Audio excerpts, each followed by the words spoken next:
Assalamualaikum warahmatullahi wabarakatuh. Salam sejahtera untuk kita semua. Semoga berkah, rahmah, dan perlindungan dari Allah Subhanahu wa Ta'ala senantiasa dilimpahkan kepada kita semua. Amin, amin, ya rabbal alamin. Senang sekali di hari yang cerah dan indah ini. Kembali saya bisa berjumpa lagi dengan para teman-teman Bakti Lovers di seantero dunia. Dan saya harapkan teman-teman Bakti Lovers sedang dalam keadaan yang baik-baik saja dan senantiasa berbahagia. Pada kesempatan kali ini, izinkan saya untuk seperti biasanya, untuk mencurahkan segala kegundahan, segala asa yang telah lama terkandung dalam hati sanubari ini, untuk kemudian saya sharingkan kepada teman-teman Bakti Lovers semuanya. Kemudian pada kesempatan saat ini yang ingin saya curahkan adalah mengenai topik basic pemasaran. Jadi insya Allah ada 9 hal kegundahan hati yang akan saya curahkan kepada teman-teman semua.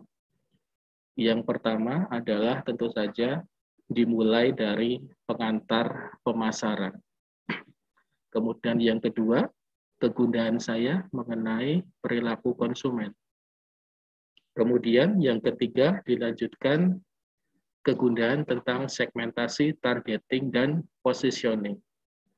Kemudian yang keempat, kegundahan tentang branding atau merek. Kemudian yang kelima adalah mengenai produk. Yang keenam mengenai pricing atau penentuan harga. Yang ketujuh adalah tentang distribusi. Yang kedelapan tentang komunikasi pemasaran atau promosi. Kemudian kegundahan saya yang terakhir adalah saya share tentang pemasaran global.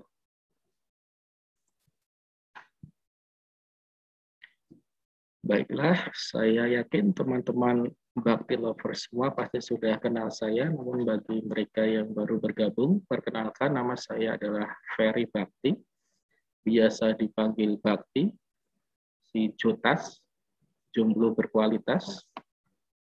Jadi ada 3 buku yang akan saya jadikan sebagai sumber aspirasi saya. Ini adalah daftar bukunya. Nah, jadi apa saja sih materi-materi atau isi-isi dari kegundahan saya? Kita bahas satu persatu, yaitu tentu saja kita belajar tentang kegundahan, tentang definisi dulu, tentang pengantar pemasaran.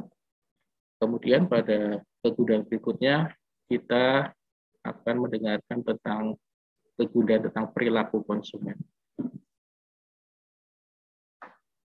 Jadi di perilaku konsumen ini, yang pertama adalah definisi dari perilaku konsumen, kemudian tentang proses keputusan konsumen itu membeli suatu barang. Seperti kita ketahui bahwa terdapat tahapan dalam keputusan pembelian, yaitu terbagi 3. Yang pertama diawali dari pra pembelian atau sebelum terjadinya pembelian, kemudian dilanjutkan dengan akhirnya membeli dan memanfaatkan barang tersebut. Kemudian yang ketiga, setelah memanfaatkan barang tersebut, maka pembeli akan mengevaluasi atau menilai dari pengalaman pembeli tersebut memakai barang. Dan kemudian sedangkan dari pra pembelian tersebut biasanya akan ada tahapan-tahapan seperti identifikasi kebutuhan, pencarian informasi, dan kemudian tahapan evaluasi alternatif. Jadi biasanya pembeli itu dia akan mengidentifikasi dahulu apa yang menjadi kebutuhannya.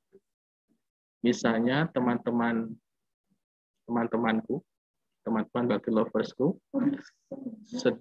di masa sekarang ini kan sangat dibutuhkan internet ya, karena untuk kegiatan online, kegiatan work from home biasanya mereka akan mengidentifikasi apa yang dibutuhkan agar bisa tetap work from home, yaitu adalah internet.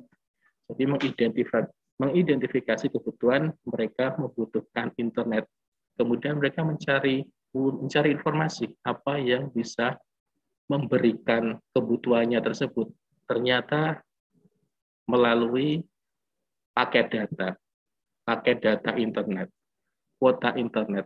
Jadi mereka mulai mencari informasi bagaimana cara mendapatkan paket data internet. Setelah menemukan ternyata ada provider Telkomsel yang misalnya memberikan produknya berupa kuota internet. Tapi tentu saja tidak puas hanya mendapatkan informasi tersebut, tapi konsumen juga akan mengevaluasi alternatif lainnya. Ternyata selain Telkomsel juga ada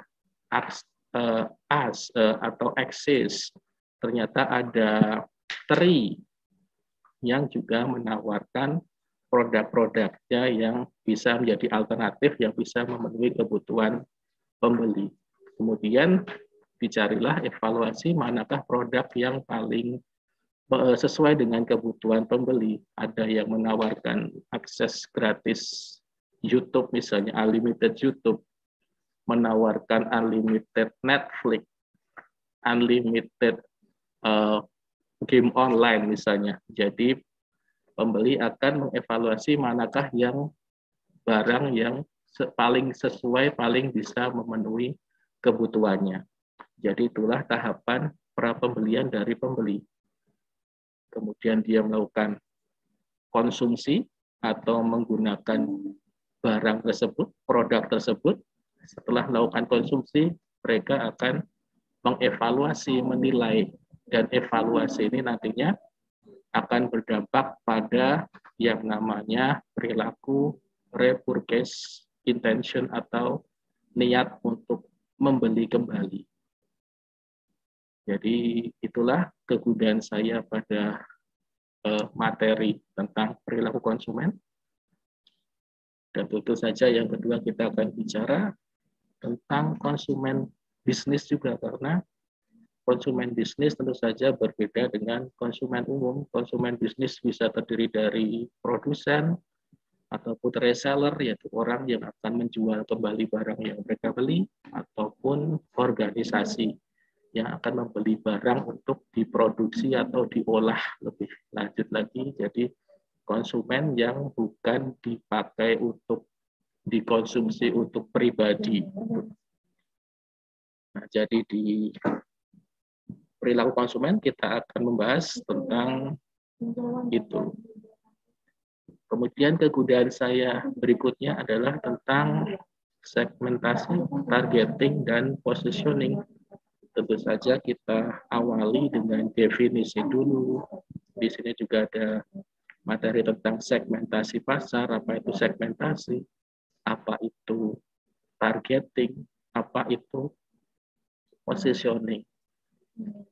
Jadi segmentasi itu apa? Jadi segmentasi pasar itu adalah suatu proses mengelompokkan pasar. Jadi kita semua ini adalah pasar atau calon pembeli, itu dikelompok-kelompokkan menjadi kriteria-kriteria atau segmen-segmen yang memiliki kesamaan, bisa kesamaan kebutuhan, kesamaan keinginan, kesamaan perilaku, maupun respon terhadap pasar spesifik. Bisa juga secara segmen, secara jenis kelamin, mungkin hanya untuk kita memasarkan produk hanya untuk mentarget wanita saja, wanita lebih khusus lagi gitu. Atau hanya mentarget golongan orang kaya saja. Kita contohkan saja seperti perusahaan Aqua. Kenapa Aqua bisa maju padahal kan mereka hanya menjual air ya, yaitu karena mereka di awalnya mereka mensegmentasi pasar, melakukan targeting dan melakukan positioning. Mereka mentarget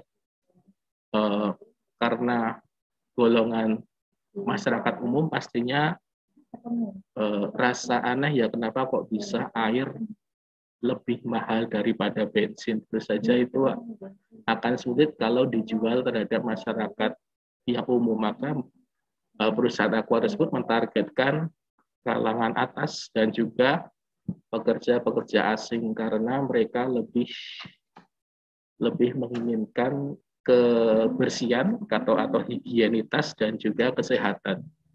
Maka itu pasarnya adalah untuk pasar golongan atas gitu. Kemudian setelah melakukan segmentasi pasar dan melakukan targeting, tentu saja selanjutnya adalah tentang positioning. Apa itu positioning? Yaitu adalah antara bagaimana kita membuat citra pada masyarakat umum. Jadi merancang citra perusahaan untuk meraih tempat khusus dan unik dalam benak pasar sasaran. Sehingga sedemikian rupa lebih unggul daripada produk pesaing. Kita contohkan saja produk Wardah misalnya. Kosmetik kecantikan kan ada banyak sekali ya. Tapi kalau kita lihat di iklan-iklan, di reklamenya produk Wardah kan kita bisa, mereka membentuk citra bahwa produk mereka adalah produk yang lebih islami mungkin. Karena kalau di iklan mereka kan pasti ada wanita yang berhijab, pasti wanitanya berhijab. Jadi seakan citra mereka adalah produk yang halal dan muslim friendly misalnya. Jadi itulah mereka mempositioningkan mereka dengan citra seperti itu. Jadi itulah kegunaan-kegunaan saya yang akan saya salurkan, saya sharing pada segmentasi, targeting, dan positioning. Kemudian berikutnya adalah mengenai kegunaan branding atau merek dan juga tentang produk. Jadi yang pertama tentu saja definisi dari branding. Kenapa kita perlu untuk branding? Bagaimana sejarah branding di Indonesia? Bagaimana strategi untuk branding? Itu unek-uneknya akan saya share, akan saya limpahkan di tahap branding ini. Jadi pada awalnya branding itu hanya sebagai identifikasi pemilik. Pemilik A, pemilik B, pemilik C. Jadi produk dari Pak A, produk dari Ibu B, produk dari Ibu C. Tapi kemudian berkembang sesuai dengan perkembangan zaman ini mempunyai manfaat lain ternyata, yaitu sebagai alat diferensiasi produk, sebagai alat pembeda kualitas produk juga. Jadi kalau kualitasnya brand 66 misalnya, itu akan kualitasnya yang paling baik meskipun produknya sama. Dan lain-lain itu kita bahas di branding. Kemudian ada juga brand strategi, ada brand sponsor strategi, ada brand hierarki strategi, dan juga ada istilah brand expansion strategi. Kemudian dengan perkembangan zaman juga mulai ada konsep-konsep yang muncul, ada yang namanya brand icon atau brand ambassador. Ya kan sering lihat ada artis-artis menjadi brand ambassador untuk produk tertentu, produk sampo misalnya. Itu jadi muncul konsep-konsep tentang brand, ada brand audit, ada brand community, brand revitalization, dan lain-lain. Itu saya limpahkan pada kegunaan saya tentang branding. Kemudian kegunaan saya yang berikutnya adalah tentang produk. Tentu saja kita awali dengan definisi produk, dengan bentuk-bentuk produk, klasifikasi produk, karena produk di sini tidak hanya dibedakan menjadi barang dan jasa juga.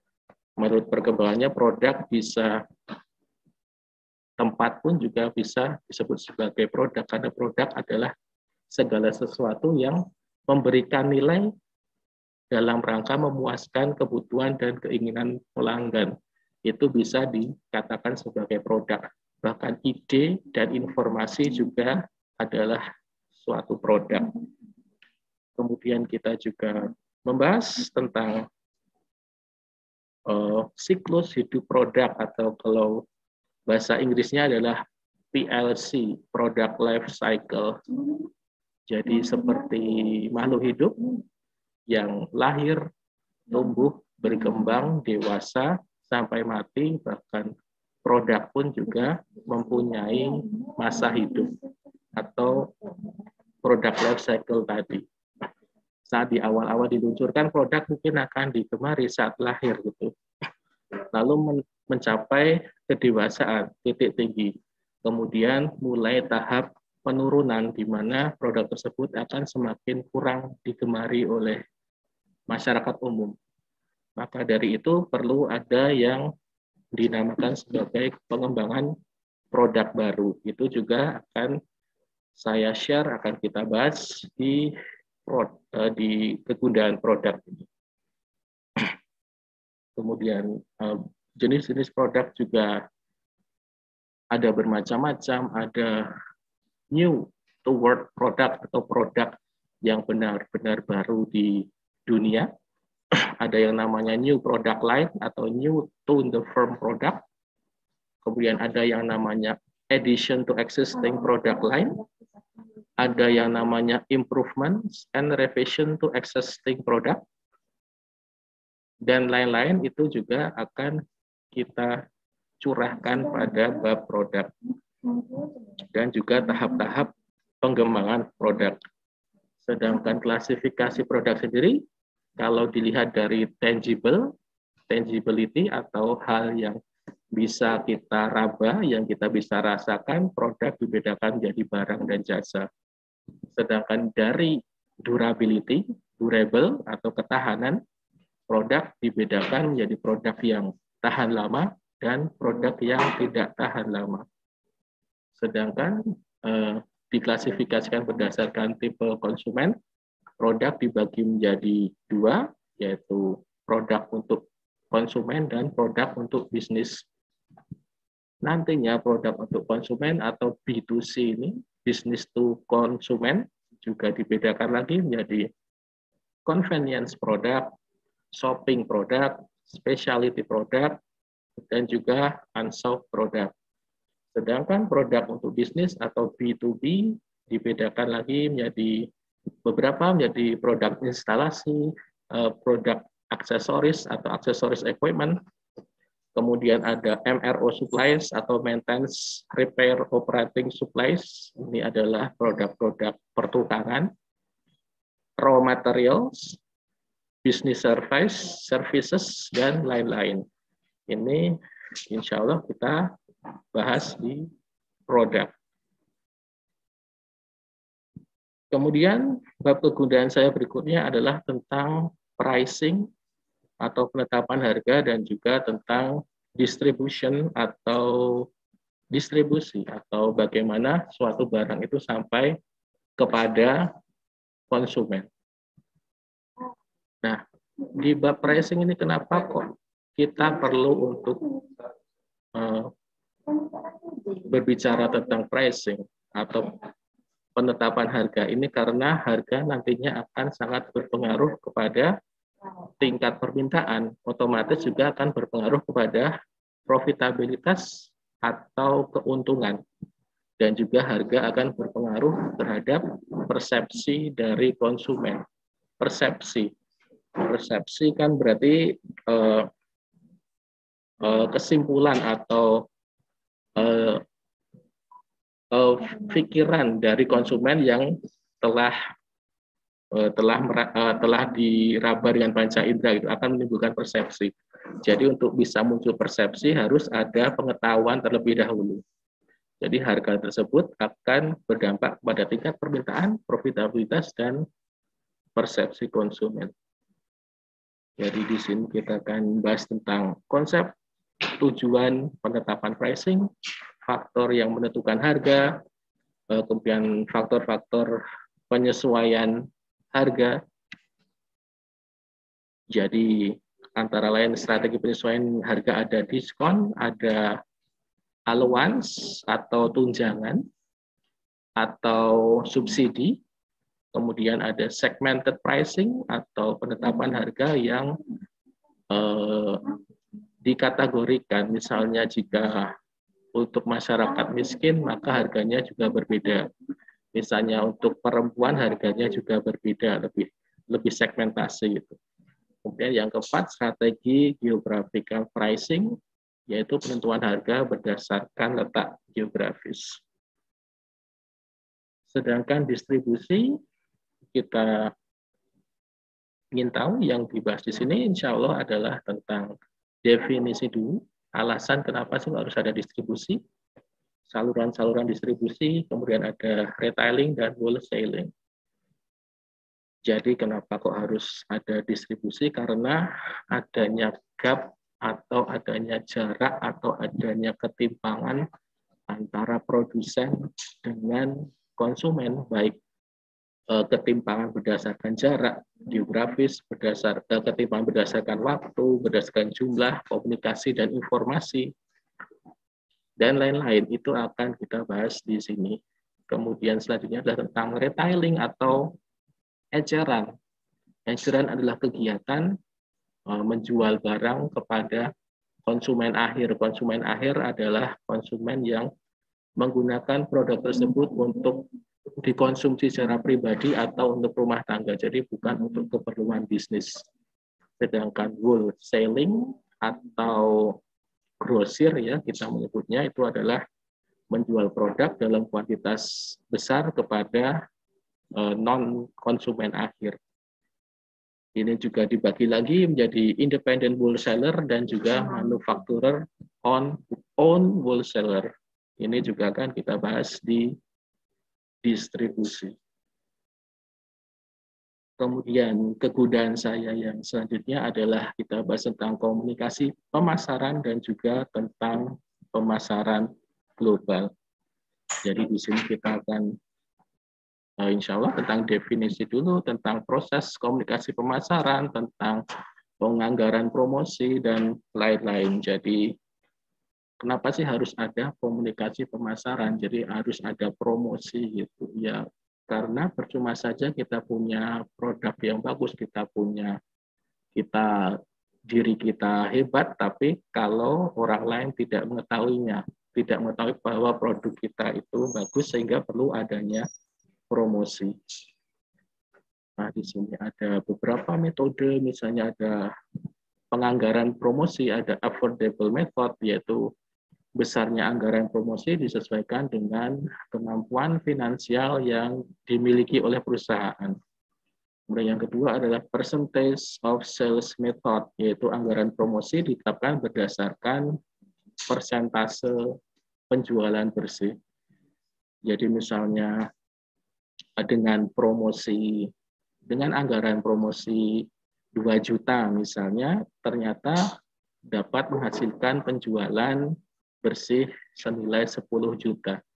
Berarti kita bisa mengambil kesimpulan berarti 20% anggaran promosi itu adalah 20% dari pendapatan penjualan. Maka di tahun berikutnya kita bisa menerka-nerka sendiri. Kalau saya ingin keuntungan misalnya 14 juta berarti ya 20% dari 14 juta tersebut dijadikan untuk anggaran promosi. Sekitar berapa itu?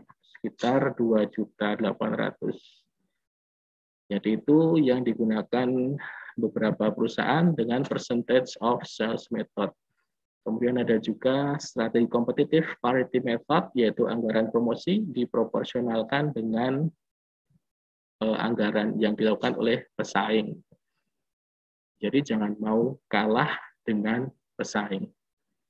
Karena terkadang analisis bisnis juga melihat besarnya anggaran untuk promosi, untuk menyimpulkan apakah perusahaan tersebut sehat atau tidak.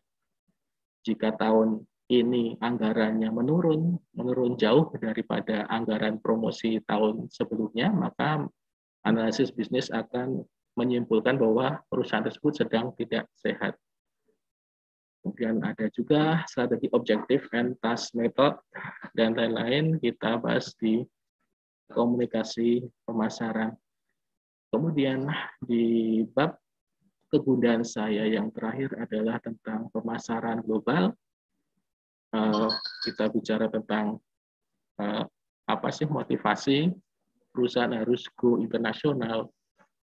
Kemudian segmentasi, targeting, dan positioning untuk pemasaran global tentu saja berbeda dengan pemasaran lokal. Kita juga akan bahas itu.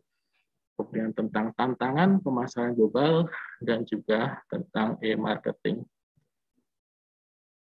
Jadi itulah Bakti Lovers, antara lain kegundahan yang akan saya share kepada kalian semua. So stay tune, tetap setia terhadap Bakti Lovers. Baik, saya ucapkan terima kasih untuk perhatiannya. Sampai kita mendengar lagi di curhatan saya yang berikutnya. Terima kasih. Wassalamualaikum warahmatullahi wabarakatuh. Terima kasih.